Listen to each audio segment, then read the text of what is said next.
Good morning. This is meteorologist Quincy Vagel with your morning severe weather and chase briefing for Tuesday, May 28th, 2019. It's been a very active pattern, but let's just dive right into it. Today, the main threats will be this afternoon and tonight for severe weather across the plains, Missouri Valley, Midwest, and Northeast. It's a very broad area. And for hazards, all hazards: hail, tornadoes, wind, and unfortunately, more flooding as well. Target areas, there's quite a bit to look at. You could target the cold front from central Kansas into western central Oklahoma and then parts of northwest Texas. There's the warm front area that will be draped right around the Missouri Valley. Then there's the triple point or occluded front in the area of northern Kansas into southern Nebraska. And then farther east across the northeast and parts of the Ohio Valley, there's another target as well. SPC's morning update, they did upgrade to moderate risk, and that's driven, it looks like, largely by wind, but also a bit of a significant tornado threat as well across the Missouri Valley. They've gone with 10% hatched for areas like Kansas City, southern Iowa, northern Missouri, that area, and then a pretty broad area that could see isolated tornadoes from the plains right into the mid-Atlantic and northeast. Hail outlook is really focused on the plains, although there could be some hail as well in the Pennsylvania area with some supercells. Wind will become an increasing threat later on this evening as storms begin to merge and could form into a significant MCS across parts of the Missouri Valley. And then flooding, unfortunately, because the Missouri Valley has already seen a lot of flooding recently, additional heavy rain is not a good situation. And if you plan on chasing around that area, be very cautious and be very aware.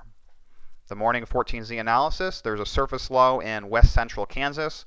Cold front drapes southward across the southern high plains. A warm front across northern Kansas, and the warm front is reinforced a little bit by ongoing convection right around the Missouri-Iowa border. So that will be something to watch for. The forecast for this afternoon, surface low moves into northern Kansas, begins to occlude a little bit. The cold front will progress east across the central to southern plains. Warm front lifts a little bit north toward the Missouri Valley, and then a stationary front across the Great Lakes area with another low in the northeast with a warm front up there as well. But really focus on the central plains. This is the forecast for 21Z. Sharpening cold front across central Kansas, western Oklahoma, strong to locally extreme instability ahead of that, and then the warm front is draped to the north. But if we look at this chart here as well, there's substantial wind shear, but the most substantial wind shear looks to be from Kansas and points north and east. A little bit more of a mid to upper level unidirectional wind field across Oklahoma and North Texas, but there should still be severe weather there as well. In the upper levels, trough across the west is gradually moving east, but strong upper level wind support focused right in on the central plains, but then also a secondary area, which actually is a little bit stronger across the northeast. And the southern part of that will be glancing the threat area that's right around Pennsylvania and surrounding states.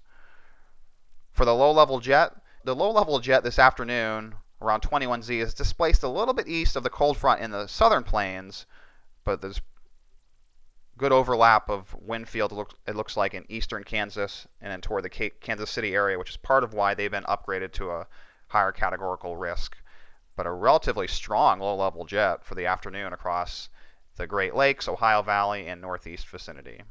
By 0Z, the low-level jet begins to really strengthen across the central U.S. while maintaining or becoming a little bit stronger as well across the northeast. But one thing I want to look at for the plains here, and this is going to be focused on the low-level shear, so low-level storm relative helicity. Notice it's maximized up in Nebraska and then right across the Missouri Valley area. That's where I think there'll be the most apparent or most, I'm not sure if widespread is the right word, but the best shot at tornadoes will be up there where there's stronger low-level shear. There's some low-level shear to the south along the cold front, but not as much. Now that does increase towards 0Z, where you have stronger low-level shear from central Kansas into central Oklahoma, but still it's not super high. So this doesn't scream an outbreak down there, but you could get isolated supercells and would not be surprised to see a tornado or two even farther south, even as far south as North Texas. And to just run through the HRRR forecast model simulation for the radar, You'll see several clusters of storms, one cluster up around the Missouri Valley, and that cluster, if storms remain at least semi-discrete and they get right along the warm front, you could have several tornadoes up there. There's another kind of target area right around the surface low occluded front, and that would be in northwestern to north central Kansas into southern Nebraska. And then the HRRR also does show isolated storms developing to the south, with a few supercells possible south central Kansas into western and central Oklahoma, and possibly even northwest Texas as well. For the NCAR, for the UH tracks, this just gives an idea of where the strongest rotation might be associated with storms. And the main cluster, I think the NCAR is a little bit too far north based on surface analysis this morning, but it shows a cluster around Iowa, but then it also has your clustering there in south central Kansas. And this might also be too far north into Nebraska and even northeastern Colorado. So I just show these maps to just give an idea of possible scenarios. And NCAR also does show a few of the stronger tracks across Oklahoma where you could have a couple of isolated supercells. HREF's probably a little bit more accurate based on what it's showing and based on the trends. This has the strongest cluster of stronger UH tracks around the Missouri Valley area, but it also does show those tracks farther west across northwestern Kansas near the occluded front, with isolated storms possible to the south. Now, I'm not going to spend a lot of time on the northeast, but I did want to look at, this is the HRRR forecast for 21Z. Surface low is moving toward the eastern Great Lakes, and there's a warm front draped across New York, eastern Pennsylvania, New Jersey. This is pretty interesting. You could have a few tornadoes here. The wind shear, with upper levels, you have strong winds out of the west to west-northwest. And in the northeast area, when you get tornadoes, a lot of times it is associated with a northwest or a west-northwest flow in the upper levels. So something to look out for. The directional shear is not substantial, but if you have a west-northwest wind at 500 millibars and then even just a southwest wind with these kinds of wind profiles, and you could get a few supercells dropping across the Pennsylvania area. And that's exactly what the HRRR shows.